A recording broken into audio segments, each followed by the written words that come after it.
قسم کی بنیادی طور پر 3 قسمیں بیان کی جاتی ہیں. ایک ہوتی ہے قسم لغو، یعنی بیکار سی قسم ہوتی ہے. وہ یہ ہوتی ہے کہ بندہ اپنے ذہن میں تو سچا ہے لیکن واقع کے اعتبار سے وہ کچھ کہتا ہے. مثال کے طور پر استاد کو جو ہے اپنے کمرے کے اندر جاتے دیکھا یا کسی اور کو جاتے دیکھا، اسے ایسے محسوس ہوا کہ استاد صاحب آئے کمرے کے اندر. وہ یہ جانتا ہے، وہ ذہن میں بھی اس کے یہی آ گیا، وہ یہ سمجھتا ہے یار لگتا ہے استاد صاحب گئے، اور وہ ذہن میں بھی یہی ہے کہ یار استاد صاحب گئے. اور کسی نے اس سے دوسرے طالب علم نے آ کر پوچھا استاد صاحب آ گئے کلاس میں؟ وہ کہتا ہے ہاں آ گئے. کہتا ہے سچ بتا؟ کہتا ہے اللہ کی قسم آ گئے. تو اب جب جا کر دیکھا گیا تو وہ استاد صاحب نہیں تھے، وہ تو کوئی اور تھا. اس نے کہا یار مجھے ایسے لگا تھا کہ یہ استاد صاحب. تو یہ ذہن کے اعتبار سے یہ درست تھا لیکن واقع کے اعتبار سے یہ بات غلط تھی. تو یہ قسم ہو جائے گی لغو، یہ بیکار سی قسم ہے، نہ اس پہ گناہ ہے نہ کچھ ہے، کیونکہ وہ ذہن کے اعتبار سے وہ سچا تھا لیکن وہ حقیقت کے اعتبار سے وہ جھوٹ ہو گئی. وہ اپنے اعتبار سے سچا تھا لیکن واقع کے اعتبار سے وہ جھوٹی ہوگی. یہ قسم لغو ہے، بیکار ہے، اس کا کوئی اعتبار نہیں. ایک قسم ہوتی ہے قسم غموس، یعنی ماضی میں کسی کام کے کرنے پر جھوٹی قسم کھانا. مثال کے طور پر استاد نے شاگرد سے پوچھا سبق یاد کر کے آئے ہو؟ وہ کر کے نہیں آیا، وہ کہتا ہے آئے ہو. صاحب نے کہا سچی بتاؤ؟ کہتے ہو سچی اللہ کی قسم کر کے آئے ہو. اگر وہ سبق یاد کر کے نہیں آیا تھا، چونکہ ماضی میں وہ ایسے کام پر قسم کھا رہا ہے جو اس نے کیا ہی نہیں ہے، تو یہ قسم غموس ہے، اس کا کفارہ نہیں ہے، البتہ یہ گناہ کبیرہ ہے، اس پر توبہ لازم ہے. اللہ کی بارگاہ میں توبہ کرے، اللہ سے رجوع کرے کہ مولا میں نے جھوٹی قسم تیرے نام کی کھا لی. اور توبہ کا جو طریقہ بتایا کہ اس کے جو 3 ارکان ذکر کیے گئے اس کے مطابق توبہ کرے.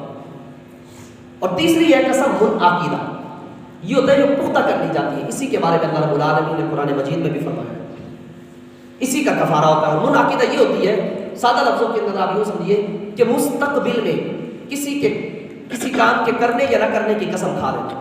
مثال کے طور پر کسی بندے نے قسم کھا لی، کہتا ہے کہ جناب اللہ کی قسم آج کے بعد میں نماز نہیں چھوڑوں گا، آج کے بعد نماز نہیں چھوڑوں گا. اور اس نے نماز اس کے بعد جو بھی نماز آئی اس نے چھوڑ دی، تو یہ قسم کو توڑنے والا ہے اور اس شخص پر لازم ہے کہ قسم کا کفارہ بھی ادا کرے اور توبہ بھی کرے.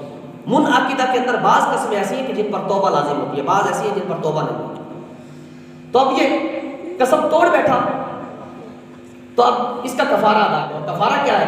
قرآن مجید کے اندر فرمایا فَكَفَّارَتُهُ اِطْعَامُ 10 مَسَاكِينَ مِنْ أَوْسَطِ مَا تُطْعِمُونَ. کہ پہلی چیز یہ ہے کہ تم 10 مسکینوں کو کھانا کھلاؤ، 2 وقت ان کو کھانا کھلانا ہے پیٹ بھر کے. اور یہ کھانا کوئی زیادہ ہائی فائی زیادہ مہنگا بھی نہ ہو اور بالکل گھٹیا بھی نہ ہو، بلکہ درمیانہ کھانا جو نارمل انسان اپنے گھروں کے اندر روٹین سے بناتا ہے. 2 وقت کا کھانا کھلایا جائے گا اس کو پیٹ بھر کر 10 مسکینوں کو. چاہے تو ایک دن کے اندر کھلا دے 10 کو ڈھونڈ کر، چاہے تو اسے ایک ہی مسکین ملا ہے تو روزانہ اسی کو کھلاتا رہے 2 وقت کھانا. اور اگر اس کو مسکین ایک ہی ملا ہے اور ہے ہی نہیں، اس کو کھانا کھلانا چاہے تو کھانا کھلا دے، نہیں تو اس کو صدقہ فطر کی مقدار پیسے دیتا رہے.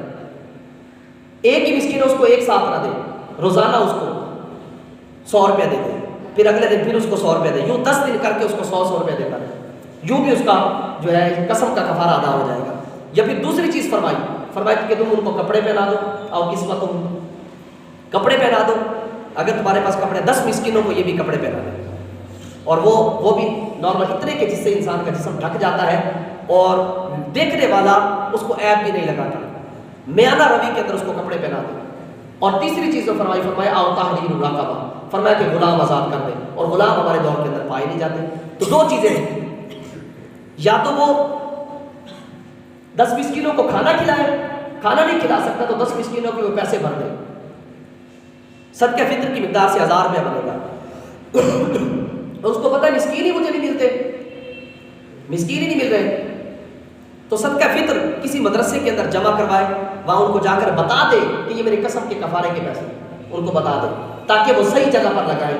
جیسا کہ ہماری دعوت اسلامی کے اندر یہ مکمل طور پر ایک نظام بنا ہوا ہے کہ رسید کے اوپر بھی لکھا ہوتا ہے بھئی آپ کس بات میں پیسے جمع کرا رہے ہیں، واجب ہے نافلہ ہے کس لیے، تو آپ وہاں بتائیں کہ یہ میرے قسم کی بات کہ تو واجبہ کے اندر شامل ہوگا، یہ کفارہ ہے اور کفارہ واجبہ کے اندر آتا ہے. تو یہ آپ کے پیسے اس جگہ پر لگائے جائیں گے جہاں پر لگانے کا حق ہے.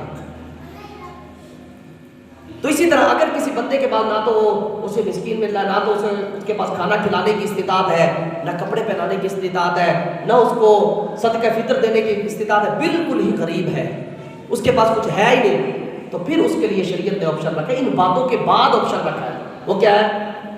فرمایا فمن لم یجد فصیام ثلاثۃ ایام، فرمایا پھر وہ 3 دن کے روزے رکھے، اور یہ 3 دن کے روزے لگاتار رکھے گا، یعنی ایک دن رکھ لیا پھر چھوڑ دیا ایک دن نہیں، 3 دن کے لگاتار روزے رکھے گا، تو یہ اس کا کفارہ ادا ہوتا ہے۔